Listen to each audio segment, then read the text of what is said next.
Hello সবাইকে, তো আজকে এসে গেছে একটা নতুন ভিডিও নিয়ে। আজকে হচ্ছে সরস্বতী পুজোর স্পেশাল হাতে খড়ি স্লেট। জীবনে প্রথমবার ট্রাই করছি, বেশ ভয় লাগছিল, বাট যিনি অর্ডারটা দিয়েছিলেন আদিত্রির মা, উনি আমাকে পুরো ছেড়ে দিয়েছিলেন আমার উপরে ব্যাপারটা। উনি বলেছিলেন যে তুমি তোমার মতো করে দিও, তুমি একদম ভয় পেও না। খুব সাপোর্টিভ একজন মানুষ। তো ওনার কথা মতো আমি রেডি করেছিলাম এটা। ওনার কোনো রিকোয়ারমেন্ট ছিল না এখানে।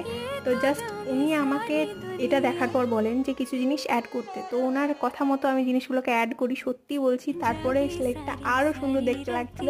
তো তোমাদের কাছে রেজাল্টটা এসে গেছে, তোমরা অবশ্যই জানাও যে তোমাদেরও কেমন লাগলো। আমার তো খুবই ভালো লেগেছে, আর ওনারও খুবই পছন্দ হয়েছিল। তো এরপরে আরও ভিডিও আসতে চলেছে সরস্বতী পুজোর স্পেশাল। আর এর আগেও একটা পাঞ্জাবির ভিডিওতে তোমরা অনেক ভালোবাসা দিয়েছো, তার জন্য অনেক ধন্যবাদ। আর পরের ভিডিওগুলো দেখার জন্য অবশ্যই চ্যানেলটাকে সাবস্ক্রাইব করে দেবো। দেখা হচ্ছে নতুন একটা ভিডিওতে। ততক্ষণ ভালো থেকো, সুস্থ থেকো, দেখা হচ্ছে অন্য একটা ভিডিওতে। টাটা।